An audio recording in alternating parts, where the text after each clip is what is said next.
इतनी ही वस्तु भोजन में उपयोग करेंगे, इतनी ही वस्तु भोगेंगे, इतने ही वस्त्र पहनेंगे, इतने ही बर्तन रखेंगे।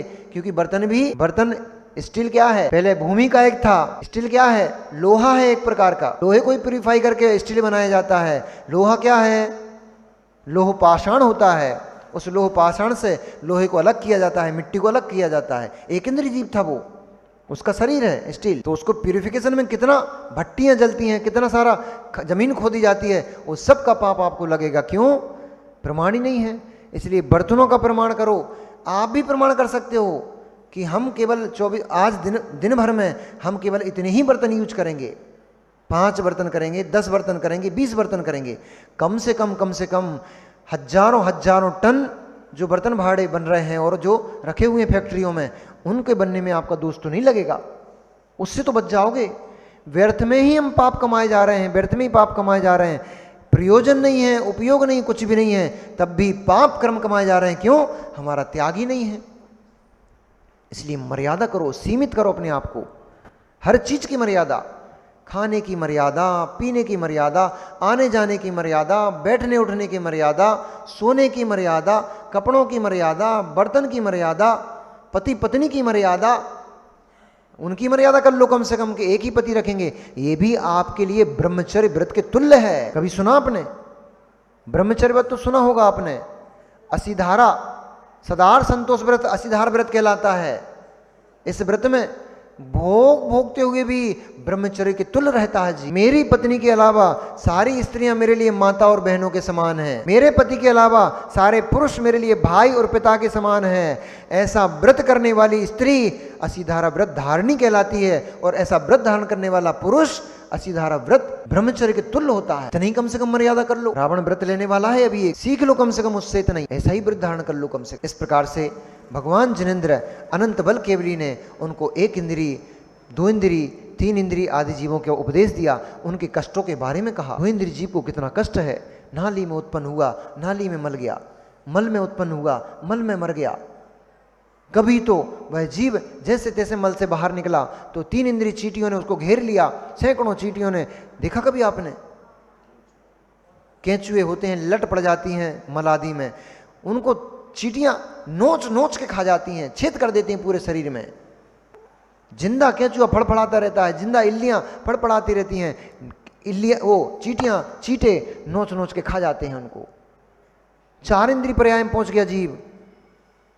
तो प्रकाश में आसक्ति होने से, प्रकाश से उसका तीव्र राग होता है, इसलिए प्रकाश में आसक्ति होने से वह जीव हैलोजन आदि बड़ी बड़ी लाइटों और अग्नि में झुलस के मर गया। प्रकाश को देख करके, प्रकाश में आकर्षित होकर के वह जीव उसकी तरफ गया और अग्नि की लपट ने, दीपक ने, लालटेन ने, मोमबत्ती ने, उनने उसको झुलसा दिया। अब छटपटाते छटपटाते वह जीव, उसके प्राण निकल गए। अरे इन सब जीवों को देखो तो एक बार बैठ के। आप देखते नहीं हो, आपको वैराग्य कैसे उत्पन्न हो? लोग पूछते हैं महाराज जी हमें वैराग्य हम लोग क्यों नहीं होता, आपको कैसे हो गया? तुम देखते नहीं, वैराग्य हो कैसे? कहां देख रहे हो? कार में बैठे बाबूजी, एसी चालू किया और म्यूजिक सिस्टम लगाया फुल साउंड में, धम धम धम धम। तुम्हारे म्यूजिक सिस्टम की धमस से असंख्यात जीवों की विराधना हो रही है। क्योंकि वायुमंडल में ऐसे भी जीव हैं जो बहुत तेज आवाज को नहीं सुन सकते, उनके शरीर फट जाते हैं। हाँ, आपने तो म्यूजिक सिस्टम लगाया और धम धम शुरू कर दी, जीवों की हिंसा हो गई। आपने तो एसी चालू किया, गाड़ी स्टार्ट की, फर्राटे भरती हुए चले जा रहा है 100-150 की स्पीड में। आपके टायरों के नीचे कितने वो जो लाइट वाले काले जीव पड़ जाते हैं, अभी बरसात में कितने जीव होते हैं, रोड पे बिछ जाते हैं, पैर रखने की जगह नहीं बचती है। उन जीवों को रोंदते हुए टायरों से उनको पेरते हुए चले जा रहे हो, चट चट चट चट की आवाज आ रही है। कहाँ देख रहे हो कितने जीवों की विराधना हो रही है? कहाँ देख रहे हो? फिर रोते हो हमने कौन सो पाप कर लो जो इतनी सारी आपत्ति विपत्ति हम पे आ पड़ी। यही तो पाप कर लो। कब देख रहे थे गाड़ी में बैठ के फर्राटे भरते हुए? कब देख रहे थे कि जीप पिसते चले जा रहे हैं? कब देख रहे थे? हैलोजन जलाएंगे, घर की रोशनी करना है, सर्किट्स लगी हुई हैं, लाइटिंग लगी हुई है, घर को दीप जला के रखे हुए जगह जगह कोने कोने में। क्यों? घर को प्रकाशमय करना है। आपकी हैलोजन, आपकी लाइटिंग से कितने सारे जीव उस लाइट में झुलस झुलस के अपने प्राण छोड़ रहे हैं। आपको प्रकाश घर का प्रकाश दिख रहा है, आपके घर के प्रकाश तो शांत होते जा रहा है, आपके घर में अंधकार भरते जा रहा है, पाप कर्म भरते जा रहे हैं। वही आपके आंखों का प्रकाश छीन लेंगे, वही आपके पुत्र पुत्री के रूप में जो प्रकाश घर में होगा उस प्रकाश को छीन लेंगे। फिर रोगे, असमय में हमारे पुत्र की मृत्यु हो गई, असमय में हमारी बिटिया चली गई, असमय में हमारे बंधु चले गए, तब रोते मिलोगे। आज कहां देख पा रहे हो? उपलब्धि है, उपलब्धि है, दुरुपयोग मत करो, सदुपयोग करो। उपलब्धि है, दुरुपयोग मत करो, सदुपयोग करो। उसी से ठंडा, उसी से, हमारे महाराज जी का डायलॉग है, उसी से ठंडा उसी से गर्म। उसी देह से पाप किया जा सकता है, उसी देह से पाप मुक्त हुआ जा सकता है। उन्हीं परिणामों से जीव के वही परिणाम हैं, उन्हीं परिणामों से संसार में भटकता है जीव, और उन्हीं परिणामों से संसार से मुक्त होता है जीव। उसी से ठंडा उसी से गर्म। वो कौन दो रहे हैं खेत में? हेक्टरों हेक्टरों भूमर पड़ी है, कई कई एकड़ भूमि पड़ी है, उसके अंदर बो रहे हैं कोदो, और फिर फल लहराए, फसल लहराई तो कि ओ हम तो सोचते थे आम निकलेंगे इसमें से। कोदो बोई है, आम कैसे निकलेंगे? कोदो बोई है, मक्का गेहूं कैसे फलेगा? जो बोया है वही फलेगा, वही मिलेगा। ऐसे ही भैया जितने पाप कर रहे हो, पांचों इंद्रियों के भोग डाल रहे हो, पांचों इंद्रियों के भोग डाल रहे हो, जितने पाप कर रहे हो, पाप कर्म से पाप का फल पाप रूप ही मिलेगा, शुभ पुण्य रूप नहीं मिल पाएगा। दान तो केवल 4 प्रकार का है जो आप पूजन में पढ़ते हो। कौन से दान? 4 प्रकार। कौन से दान? औषधि, शास्त्र, अभय, आहारा। दान तो केवल 4 प्रकार का है, औषधि, शास्त्र, अभय और आहार। और ये 4 प्रकार का दान 4 पात्रों को ही दिया जाता है। वे 4 पात्र उत्तम, मध्यम, जघन्य के भेद से 3 भेद वाले हैं। मुनि, आरिका, श्रावक, श्राविका, ये 4 पात्र कहे गए हैं। मुनि उत्तम पात्र होते हैं, रत्नत्रधारी निर्गंथ मुनिराज उत्तम पात्र कहलाते हैं। इनको 4 प्रकार के आहार आदि दान देने से जीव को उत्तम भोग भूमि की प्राप्ति होती है। जो इस कथा के प्रारंभ में अपन ने उत्तम भोग भूमि का वर्णन पढ़ा था, उसमें जीव पूरे पल्लों की आयु तक उत्तम भोगों को भोगते हैं और मरण उपरांत वे स्वर्ग में देव होते हैं। किसके प्रभाव से? उत्तम पात्र को दिए गए दान के प्रभाव से वे जीव उत्तम भोग संपदा को प्राप्त होते हैं। आरिका मां, क्षुल्लक, छुल्लिका, एलक और प्रतिमाधारी श्रावक, ये मध्यम पात्र कहे गए। इनको दान देने से भी भोग भूमि की प्राप्ति, स्वर्ग की संपदा की प्राप्ति होती। जघन्य पात्र के रूप में जो जिनेंद्र भगवान का पक्षधर श्रावक होता है। अब आपकी गिनती है कि नहीं, आप खुद देखना, हमें तो नहीं पता। 8 मूल गुणों का पालन करते हो क्या? 8 मूल गुणों में 5 उदंबर फल, 3 मकार, ऐसे भी 8 मूल गुण आते हैं। मध्य मांस मधु, ऐसे भी 8 मूल गुण आते हैं। और 5 मकार को 1 में गिन लो, और 5 उदंबर फलों को फल में गिन लो। उदंबर फल 1, 3 मकारों को 1 में गिन लो, 1 में नहीं 3 गिन लो, तो कितने होगा? 4। उदंबर फलों का त्याग, मध्य का त्याग, मधु का त्याग, मांस का त्याग, 4। पानी छान के पीना, रात्रि भोजन का त्याग, देव दर्शन, जीव दया, ये 4 ही हो गए। ऐसे 8 मूल गुण कहे गए हैं श्रावक के। इन 8 मूल गुणों को पालन करते हो तो आप जघन्य पात्र हो। अब आप लोग टेंशन नहीं करना। क्यों? यदि किस चौके लगाओ, खूब लगाओ, 5 लगाओ, 25 लगाओ। यदि किसी दिन आपके चौके में मुनिराज का पड़गान ना हो पाए, उत्तम पात्र नहीं आ पाए, कोई बात नहीं, मध्यम पात्र का पड़गान करो। आरिका माँ को बुलाओ, पड़गान करो। छुल्लक छुल्लिका हो, उनका पड़गान करो। वो भी ना हो अथवा वो भी ना आ पाए तो ये हमारे भाई बहन बैठे हुए हैं, ये भी मध्यम पात्र हैं, व्रती हैं, प्रतिमाधारी हैं, ये मध्यम पात्र हैं। इनको भोजन कराओ, इनको भोजन कराने से भी आपको भोग भूमि का बंद होता है। ऐसा मत सोच लेना कि महाराज नहीं आए, अब हम आए चौके में तो खाली चलोगो भैया महाराज जी। खाए भैया, काहे खाली चलोगो, कोई नहीं था क्या? नहीं महाराज, दीदी तो आई थी, भैया तो आए थे, महाराज जी नहीं आए। अरे रोते क्यों हो? उत्तम पात्र नहीं मिले। अब महाराजों के मिले। कई लोग तो ऐसे होते हैं, अपने संग के महाराज नहीं आए, महाराज तो आए थे, कह चौका खाली चला गया हमारा। हमने बोला 20-20 महाराज, तुम्हारा चौका खाली कैसे चला गया? नहीं महाराज तो आए थे, अपने संग के नहीं आए। अरे धिक्कार हो, तुम्हारी परिणति को धिक्कार हो, उन जीवों को धिक्कार हो जो अंतराय डालते हैं चौके लगाने में। हमारे संग के साधु आएंगे तो चौके लगाना, हमारे संग के साधु नहीं आएंगे तो चौके मत लगाना। ये तो महापापी जीव है, महापापी जीव है, घोर पाप का बंद करते हैं ऐसे जीव तो। अरे एक त्रियंच को भी भोजन करते समय यदि उसका भोजन छीन लिया जाए तो अंतराय कर्म का बंद होता है। जन्मों जन्म में उस जीव को भोजन खाने को नहीं मिलता है, वर्षों वर्षों वो जीव भूखा मरता है। एक त्रियंच को भी अगर भोजन खाने से छीन लिया जाए तो फिर तुम तो उत्तम महापात्र मुनिराज और आरिकाओं को चौके लगाने के लिए मना कर रहे हो। तुम्हें तो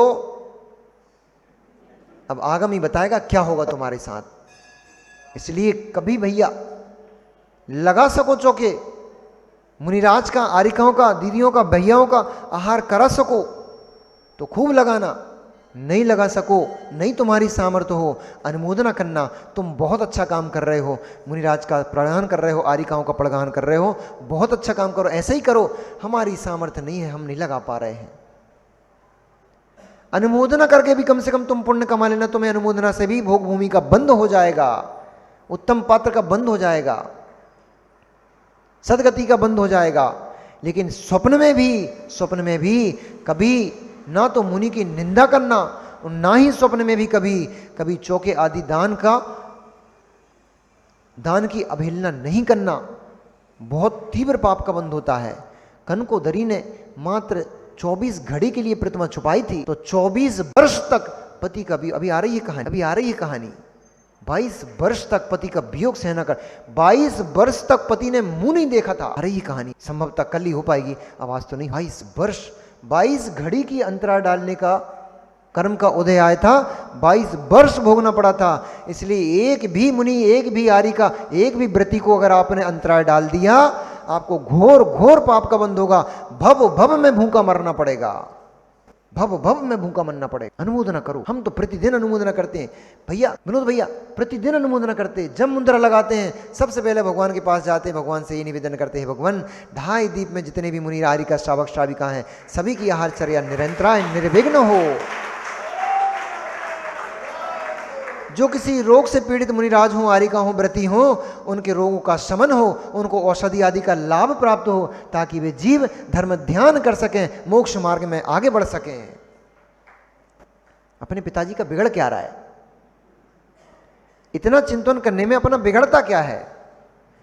जिनका होगा उनका उनके भाग्य से होगा, हमारे भाग्य से थोड़ी होगा। जिनका अंतराय होगा उनके दुर्भाग्य से होगा, हमारे से थोड़ी होगा। परंतु हम क्यों ऐसी भावना करें कि उनको आहार मिले कि उनको ना मिले। हम तो यही अनुमोदना करेंगे, हर जीव के, प्राणी मात्र का कल्याण, प्राणी मात्र सुख शांति का वेदन करे, धर्म ध्यान करे। हम तो यही भावना करेंगे। कर वे ही पाएंगे जिनका पुण्य उदय होगा।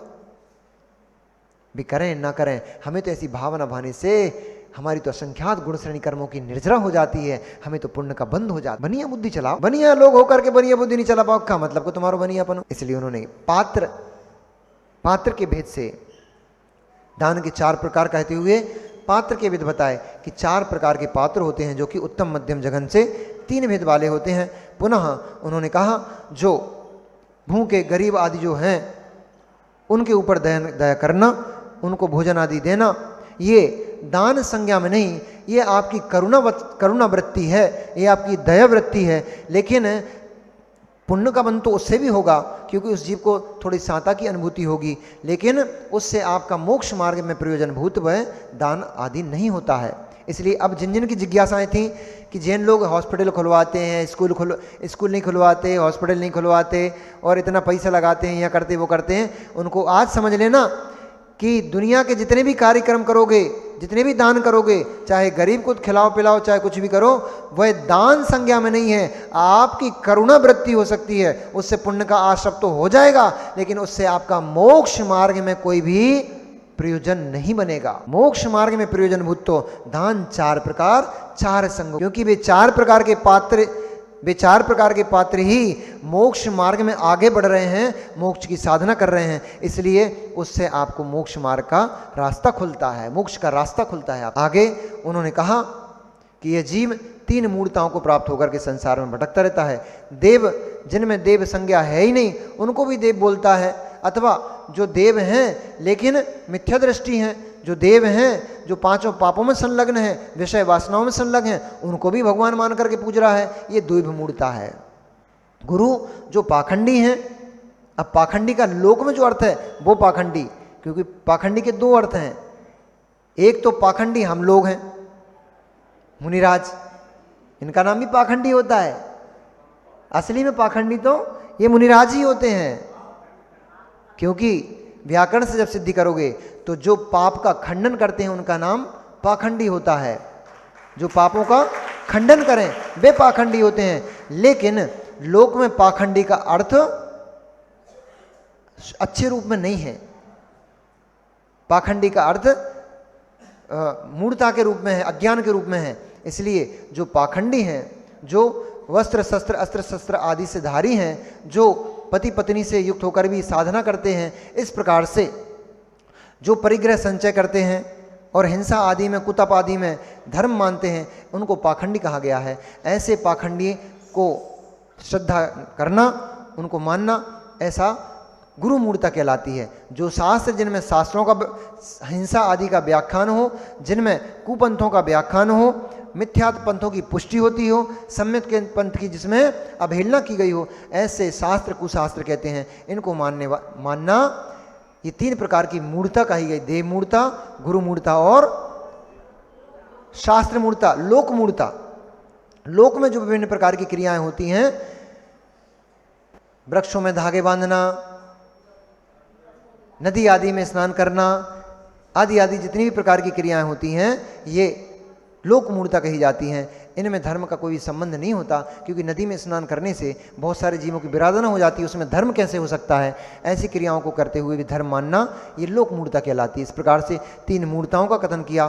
फिर उन्होंने, भगवान ने कथन करते हुए 12 प्रकार के व्रतों का व्याख्यान करते हुए कहा, जीव के व्रत, यह जीव संसार से यदि मुक्त होना चाहता है तो व्रत, समिति, गुप्ति, धर्म, अनुप्रेक्षा आदि का पालन करते हुए 12 प्रकार को तपों को धारण करता है, जिसमें अणुव्रत, गुणव्रत, शिक्षाव्रत होते हैं, 5 अणुव्रत होते हैं। 5 प्रकार की जो हिंसा आदि हैं उनका त्याग करना, हिंसा, झूठ, चोरी, कुशील, परिग्रह, इनसे विरक्त होना। 5 अणुव्रत हैं। दिग्व्रत, भोगोपभोग परिमाण व्रत, अनर्थ दंड व्रति व्रत, ये शिक्षा गुण व्रत हैं। और सामायिक, प्रोषोदवाद, अतिथि संविभाग, सल्लेखना मरण व्रत, ये पदम पुराण की अपेक्षा से थोड़ा अंतर आएगा।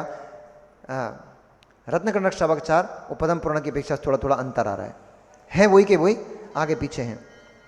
इस प्रकार से 12 व्रतों का वर्णन किया, और 12 व्रतों को प्राप्त करके यह जीव स्वर्ग जैसी विभूति को प्राप्त होता है, और स्वर्ग में बहुत सारे वैभव को, संपदा को भोगता हुआ फिर वहाँ थोड़े बचे हुए पुण्य से यह जीव पुनः मनुष्य पर्याय को प्राप्त होता है। मनुष्य पर्याय में इन व्रतों के उदाहरण करने से और पापों को छोड़ने से, अणुव्रतों को पालन करने से, और यह जीव वहाँ स्वर्ग की संपदा को भोगकर पुनः से मनुष्य बनता है।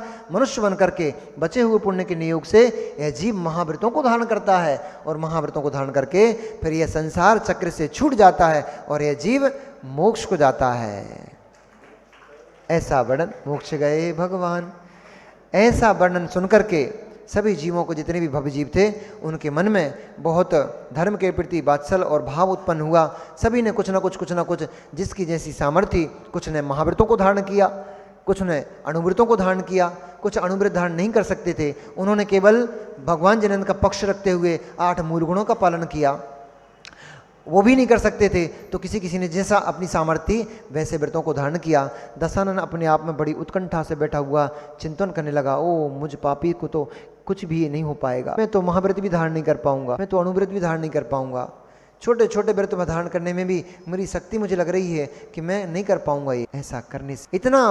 अब चलो कल सुनेंगे इसको, क्योंकि समय बहुत ज़्यादा हो गया। हम सोच रहे थे आज इसको पूरा कर दें, पर वो हो नहीं पा रहा, इसलिए अब कल सुनते हैं कि दशानन ने अपनी परिणति को कैसे संभाला और उसने क्या व्रत लिया, कल समझेंगे। भगवान महावीर स्वामी की